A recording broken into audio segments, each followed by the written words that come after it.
दोस्तों, nasal polyp हमारी नाक में या साइनस में पाए जाने वाले कुछ ग्रेप लाइक यानी कि अंगूर के जैसे या सैक लाइक स्ट्रक्चर्स या ग्रोथ होती हैं। सामान्यतः ये मूवेबल होती हैं और नॉन टेंडर होती हैं, लेकिन कभी कभी बहुत सारे पेशेंट्स में इनके कारण फेशियल पेन देखने को मिलता है। सामान्यतः नेजल पोलिप 20 वर्ष की उम्र के बाद डेवलप होते हैं और मेल में फीमेल की अपेक्षा ज्यादा नेजल पोलिप के केसेस देखने को मिलते हैं। इसके बाद हम बात करते हैं दोस्तों नेजल पोलिप के कारणों के बारे में कि किन कारणों से किसी व्यक्ति में नेजल पोलिप डेवलप होते हैं। तो इसके एग्जैक्ट रीजंस का अभी तक पता नहीं चल पाया है। फिर भी जिन लोगों की नेजल पैसेज में या फिर साइनस की लाइनिंग में 12 सप्ताह से ज्यादा इन्फ्लेमेशन देखने को मिलता है या उनमें साइनोसाइटिस की प्रॉब्लम होती है, उन पेशेंट्स में नेजल पोलिप के केसेस ज्यादातर देखने को मिलते हैं। इसके अलावा जिन पेशेंट्स में क्रॉनिक साइनोसाइटिस की, क्रॉनिक राइनोसाइनोसाइटिस की, अस्थमा की, सिस्टिक फाइब्रोसिस की या नेजल मैस्टोसाइटोसिस की प्रॉब्लम होती है, उन लोगों में भी नेजल पोलिप के केसेस ज्यादातर देखने को मिलते हैं। दोस्तों, अब हम बात करते हैं कि नेजल पोलिप के कारण पेशेंट्स में क्या क्या साइंस और सिम्टम्स देखने को मिलते हैं। तो इसमें सबसे पहले आता है रनिंग नोज, यानी कि बहुत सारे पेशेंट्स की नाक से लगातार पानी आता रहता है। इसके बाद है स्नीजिंग, यानी कि बहुत सारे पेशेंट्स में छींकें बहुत ज्यादा आती हैं। खर्राटे की उनको प्रॉब्लम होने लगती है, यानी कि स्नोरिंग जिसको कहा जाता है। सेंस ऑफ स्मेल में कमी आना, यानी कि उसकी सूंघने की क्षमता कम हो जाती है। सेंस ऑफ टेस्ट में कमी आना, यानी कि उसकी स्वाद लेने की क्षमता कम हो जाती है। इसके अलावा बहुत सारे पेशेंट्स में सिर में दर्द और पोस्ट नेजल ड्रिप, यानी कि पोस्ट नेजल ड्रिप का मतलब है कि उनकी नाक के पिछले हिस्से से लगातार म्यूकस का सीक्रेशन उनके गले में होता रहता है। इस कंडीशन को पोस्ट नेजल ड्रिप कहा जाता है। ये सारे साइंस और सिम्टम्स नेजल पोलिप के केसेस में देखने को मिलते हैं।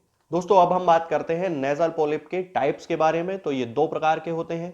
सबसे पहला होता है इथमॉइडल नेजल पोलिप और दूसरा होता है एंट्रोकोआनल nasal polyp. Ethmoidal nasal polyp जो होते हैं वो इथमॉइडल साइनस में बनते हैं और मिडिल मियाटस से होकर ये नेजल कैविटी में पहुंच जाते हैं। ज्यादातर नेजल पोलिप के केसेस इथमॉइडल नेजल पोलिप के ही देखने के मिलते हैं। इसके बाद अगला आता है एंट्रोकोआनल नेजल पोलिप। ये मैक्सिलरी साइनस में बनते हैं और नेजोफेरिंग्स में एक्सटेंड कर जाते हैं। नेजल पोलिप के सभी केसेस में से केवल 4 से 6% केस ही एंट्रोकोआनल नेजल पोलिप के देखने को मिलते हैं। दोस्तों, अब मैं आपको बताता हूं कि किन होम्योपैथिक दवाओं से हम नेजल पोलिप के सभी केसेस को पूरी तरह से ठीक कर सकते हैं। तो इसमें सबसे पहली मेडिसिन आती है दोस्तों Lemna minor. Lemna minor nasal polyp की लगभग एक स्पेसिफिक मेडिसिन है। हमें इसे 30 पोटेंसी में यूज करना चाहिए और इसकी 2-2 बूंद दिन में 3 बार 1 चम्मच पानी में मिलाकर पेशेंट्स को देना चाहिए। इसके जो पेशेंट्स होते हैं उनमें सेंस ऑफ स्मेल में कमी आना, सेंस ऑफ टेस्ट में कमी आना, नाक का बंद रहना यानी कि ऑब्स्ट्रक्शन ऑफ नोज, ये सारे सिम्टम्स पेशेंट्स में देखने को मिलते हैं। इस कंडीशन में हम उन पेशेंट्स को लेमना माइनर 30 पोटेंसी में दे सकते हैं। इसके अलावा लेमना माइनर के पेशेंट्स में पोस्ट नेजल ड्रिप और उनकी नाक में ड्राइनेस यानी कि सूखापन रहने की शिकायत भी होती है। दोस्तों, इसके बाद अगली मेडिसिन आती है kali nitricum. Kali nitricum right sided nasal polyp की बहुत अच्छी मेडिसिन है, यानी कि जिन पेशेंट्स के राइट साइड के नॉस्ट्रिल में या नेजल कैविटी में पोलिप होने की शिकायत हो जाती है, उन पेशेंट्स में काली नाइट्रिकम बहुत अच्छा काम करती है।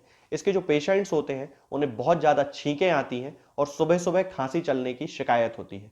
उनकी नाक के इस हिस्से में यानी कि जिसे रूट ऑफ द नोज कहा जाता है, उस हिस्से में उन्हें बहुत ज्यादा दर्द होता है।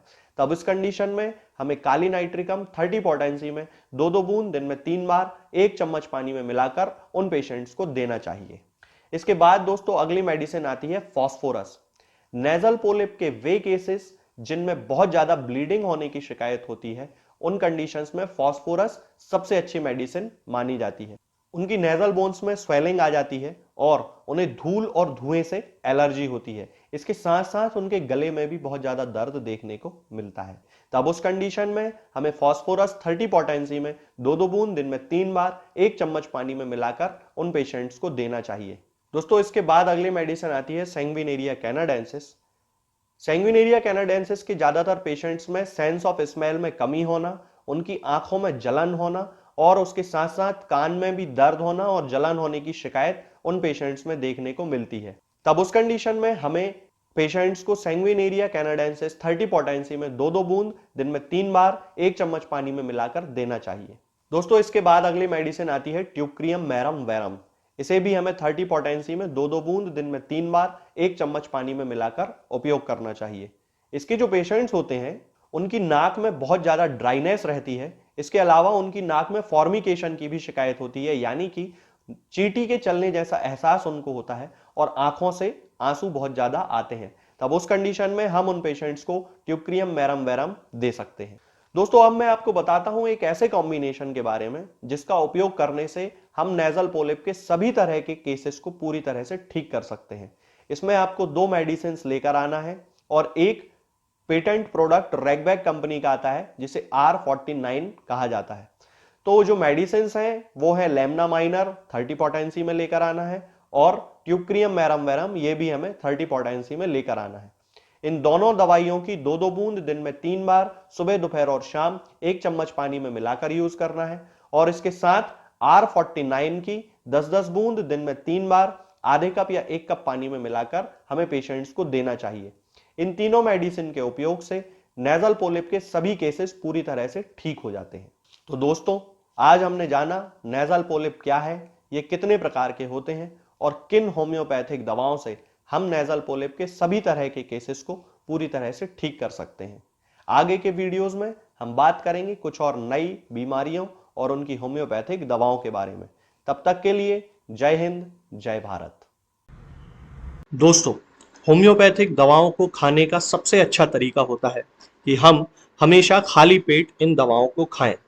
जिन दवाओं को दिन में केवल एक बार खाना है उन्हें सुबह खाली पेट खा लेना चाहिए। मुंह में अच्छे से कुल्ला करके, गार्गल्स करके मुंह को साफ कर लेना चाहिए और उसके बाद हमें होम्योपैथिक दवाई खा लेना चाहिए। जिन दवाओं को दिन में 2 बार या 3 बार या 4 बार खाना होता है, उन दवाओं को खाली पेट खाने का मतलब होता है कि हम उन दवाओं को खाने के लगभग आधे घंटे पहले या फिर 2 से ढाई घंटे बाद ही खाएं और उस स्थिति में भी हमारे मुंह में किसी भी वस्तु का, किसी भी चीज का स्वाद नहीं होना चाहिए, ना ही हमारे मुंह में किसी भी चीज की गंध होना चाहिए, जिससे कि ये होम्योपैथिक दवाएं हमारे शरीर पर बहुत अच्छे तरीके से काम कर सकती हैं। तो हमें हमेशा ये ध्यान रखना है कि जब भी हम होम्योपैथिक दवा खाएं, हमेशा खाली पेट खाएं और हमारे मुंह में किसी भी चीज का स्वाद या किसी भी चीज की स्मेल ना हो। अब बहुत सारे लोग ये सोचते हैं कि हम कच्चा प्याज खा सकते हैं या अदरक खा सकते हैं या हींग खा सकते हैं या इलायची खा सकते हैं या नहीं। बिल्कुल, आप इन चीजों का इस्तेमाल कर सकते हैं। होम्योपैथिक दवाओं को खाते समय आप इन सभी चीजों को बड़ी आसानी से खा सकते हैं। बस याद ये रखना है कि जब भी आप होम्योपैथिक दवा खाएं, इनमें से किसी भी वस्तु का, किसी भी चीज का स्वाद आपके मुंह में ना हो। यानी कि जब भी आप इन्हें खाएं तो इनके खाने से या तो आधे घंटे पहले होम्योपैथिक दवा खा लें या फिर इन्हें खाने के 2-2.5 घंटे बाद, जब कि आपने मुंह में अच्छे से कुल्ला कर लिया हो, अच्छे से गार्गल्स कर लिए हो, तब इन होम्योपैथिक दवाओं को खाएं। तो आपको हमेशा होम्योपैथी के सबसे अच्छे रिजल्ट देखने को मिलेंगे। लोग गलती यही कर देते हैं कि वो प्याज खाना छोड़ देते हैं, कच्चा प्याज, लहसुन, अदरक, हींग सब खाना छोड़ देते हैं, लेकिन फिर भी उनको मुंह में सफाई ना होने के कारण होम्योपैथिक दवाओं का अच्छा रिजल्ट देखने को नहीं मिलता है। ये होम्योपैथिक दवाएं आपको किसी भी ऑनलाइन फार्मेसी पर या आपके घर के नजदीक किसी भी होम्योपैथिक मेडिकल स्टोर पर बड़ी ही आसानी से उपलब्ध हो जाएंगी। ये दवाएं हर होम्योपैथिक फार्मेसी पे उपलब्ध होती हैं,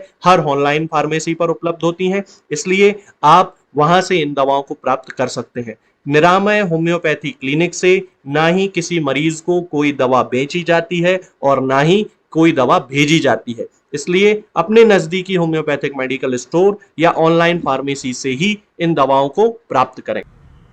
दोस्तों, होम्योपैथिक दवाओं को खाने का सबसे अच्छा तरीका होता है कि हम हमेशा खाली पेट इन दवाओं को खाएं। जिन दवाओं को दिन में केवल एक बार खाना है उन्हें सुबह खाली पेट खा लेना चाहिए। मुंह में अच्छे से कुल्ला करके, गार्गल्स करके मुंह को साफ कर लेना चाहिए और उसके बाद हमें होम्योपैथिक दवाई खा लेना चाहिए। जिन दवाओं को दिन में 2 बार या 3 बार या 4 बार खाना होता है, उन दवाओं को खाली पेट